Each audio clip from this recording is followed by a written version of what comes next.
Alam niyo guys, sa nanay ko, binilan ko yan ng Giovanni na bag. Yung pang ano, medyo pang social. Parang katulad nun. Parang mga ganyan. So, that cost 3,000. Ito na naman siya. Hindi pa nga niya nagagamit. Pangit. Pangit ang red. Hey guys, dito na kami sa SM. So, anong gagawin natin dito na? Masyal. Kalakad lang. Para bumaba daw ang sugar. Hi guys! So, good morning. It's already 8:13 a.m. And I'm here sa East Avenue. Kakahatid ko lang kay mama. Meron kasi siyang 3 months check-up. Ganun, ultrasound, ganyan. And everything. Kasi every 3 months, kailangan niya magpa-check up para ma-monitor kung may abnormal ba, ganyan. So, wala pa akong tulog guys.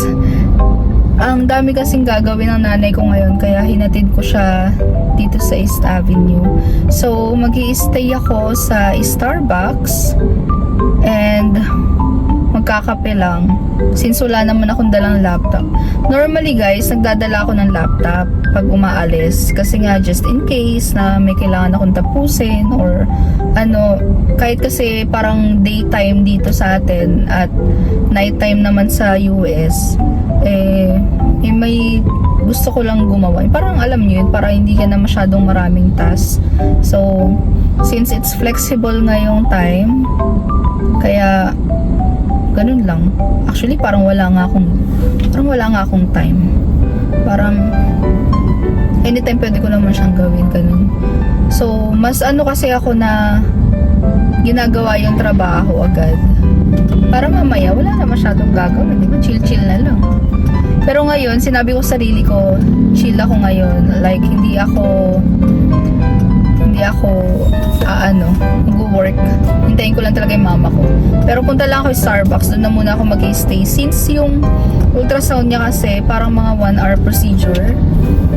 1 hour ba? 1 hour. With x-ray ata yun eh. Basta sabi niya 1 hour lang siya mawawala. Ganyan. Tapos, kukunin yung result after. So, yun lang. So, nandito ako sa parang, saan ba ito? Matalino Street. Dito lang din banda, malapit sa Heart Center. Anyway guys, halata ba akong walang tulog? Kasi kagabi, sobrang dami kong ginawa kagabi. As in, sobrang busy ko. And recently, parang hindi ako masyadong nakakapag-vlog. Kasi nga, ang dami kong ginagawa. Ang dami ko rin talagang kailangan asikasuhin. Kaya hindi rin ako masyadong pag nag-work kasi ako guys, hindi ako naghahawak ng cellphone. Bibihira. Pag nag-post ako niyan, yung sabihin parang medyo tea break lang or coffee break, ganyan. Pero hindi naman masyado nakakapagod guys ng trabaho. Like, sakto lang. Ine-enjoy ko na lang. Ine-enjoy ko lang siya. Ganyan. So, naasan ba yung Starbucks? Here. Ito na pala. Sana may parking. Kasi most of the time, walang extra parking. Masyadong marami kasing kumakain at nagkakape dito sa Starbucks. Dito sa na to, branch na to. So, let's see. Okay. So, dito lang tayo.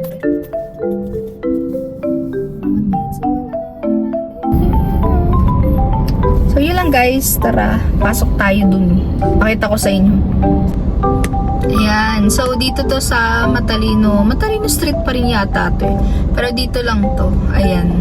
So, daming parking oh. As usual, ganyan talaga ang ganap lagi dito.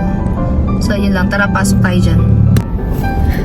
Guys, may pagkain pala ako dito. So, dito muna ako. Meron akong pastil na binili doon banda sa amin.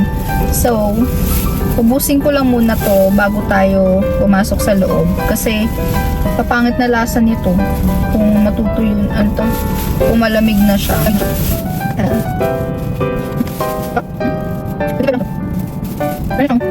Pastil sa mga habas ng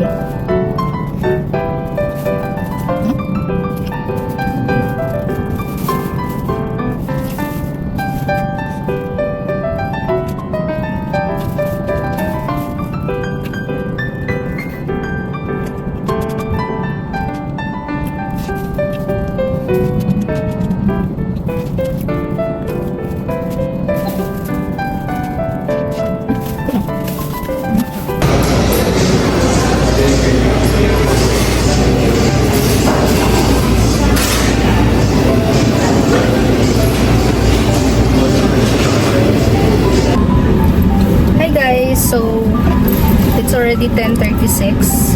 Saglit lang yung nanay ko saan to? Sa East Avenue. Bale, kumain muna siya dun sa saan ba? Chowking. Nag-chowking muna siya. Tapos, pumunta kami dito sa Starbucks. Ayun. So sad guys. Kasi abnormal na naman yung laboratory ng nanay ko. Simula na naman, tigas ang ulo eh. Ayan no. Diba? Sinasabihan eh. Nasa Taiwan kami, sinasabihan. Maghinahinay ka sa pagkain kasi yung sugar mo. Wala, nagtatantrum. Sakala mo, batang di nakatikim ng pagkain. Ayun, tingnan mo, laboratory ba? Hi!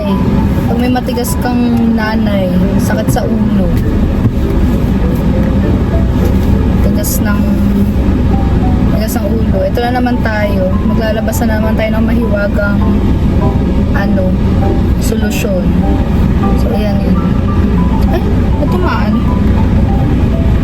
See? Ngiti-ngiti. Akala mo naman. So, guys, pupunta tayo ngayon ng SM North kasi dahil abnormal daw yung kanyang sugar, yung laboratory niya, kaya tayo ay maglalakad-lakad. Wala pa akong tulog, pero it's Friday naman, kaya carry lang. Let's na lang. Bawi na lang mamaya. Ay, nako. Pwede rin ako nakapag-vlog kanina dun sa Starbucks. Kala ko mag-chill ako. Kaso, wala. Walang Alam nyo guys, itong nanay ko, ganun talaga siya. So, the last time na nagpa-laboratory, normal yung laboratory result niya.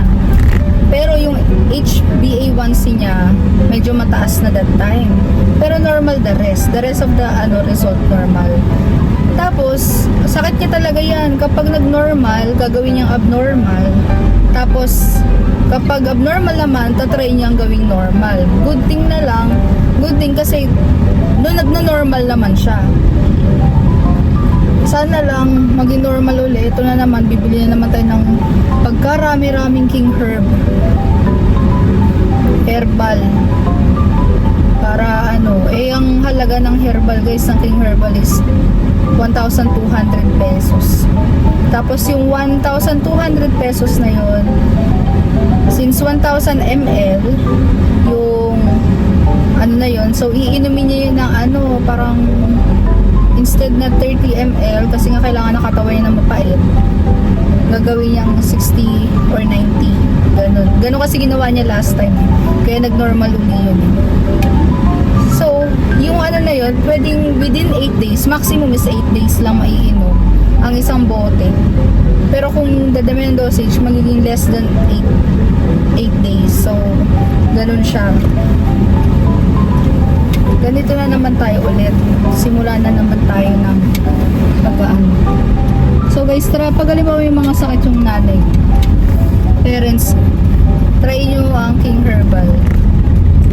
Promotion. Hindi, effective kasi siya. Kaso nga lang talaga, may pa tong, pag sinasabihin, 60 ml mo na, ayaw. So yung 30 ml lang, ganyan. Hintayin pa talaga mag-abnormal yung laboratories bago siya mag-taas ng dosage ng King Herbal.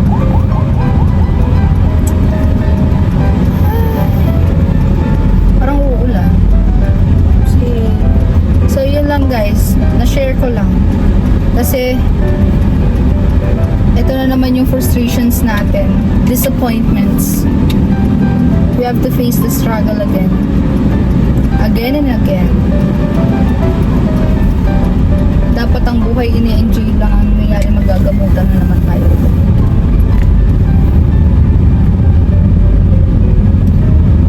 Okay. Tapos, di ba meron siyang degenerative osteoarthritis. Sabi dun sa x-ray, talagang nakataas na yung paa niya, yung tuhod niya. Parang wala nang collagen. Feeling ko talaga may Genacol. Feeling ko makakaano yun, no? Kasi di ba last time, produce siya ng ano ba yun? Yung parang rasa, collagen.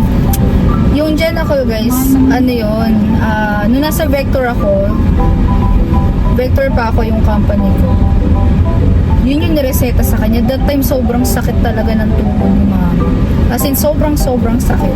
Ngayon, ang nireseta ng doktor sa kanya, Genacol, 3 times a day. Nagkakalibrate. And that Genacol cost, how much ba? Parang nasa 25 pesos. Parang ganun. 25 o 24. Basta 20 plus, nasa ganun siyang halaga. Tapos 3 times a day siya iinumin. So, nung yung umiinom siya nun, nakakalakad siya ng maayos. Di ba ma? Nagiging okay yung ano niya, yung paa niya. Kaya talaga, struggle, syempre maliit pa sahod natin that time. Parang, nung bumibili ako nun, sobrang hikahos talaga para lang makalakad kasi nga mahal talaga ng Genacol. Pero effective naman siya. Talagang parang ang gaan-gaan ng paa mo, walang tumutunog na buto, ganun. Tsaka syempre lifestyle, kailangan din talaga mag-diet.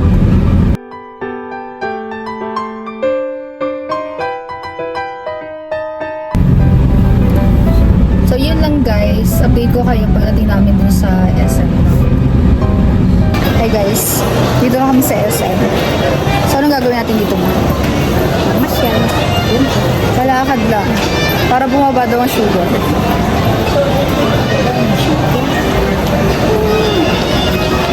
Wala pang tao.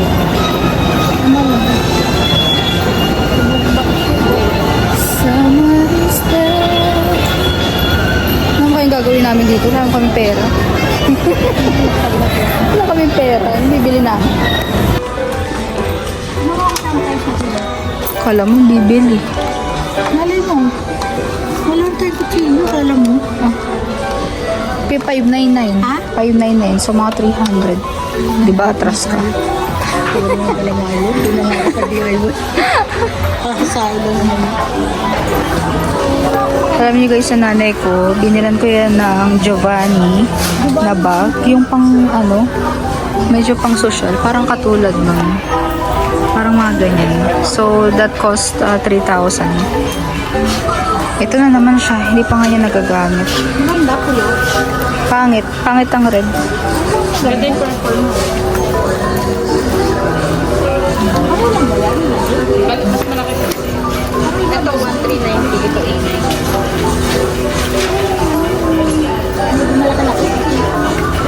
Diba? Ang dami niya ng bag. Pag mo ilapag mo. Ang dami niya ng bag. Tapos, ito, bibili na naman siya. Hindi ko alam anong na nanay ko. Pinili ko na yung ang ganda-ganda. Saan ba yun? Sa may mahal, 3,000 yung halaga. Tapos, di niya man lang ginamit kahit once. Ito, magkano ba ito? Wala man lang siyang ginamit.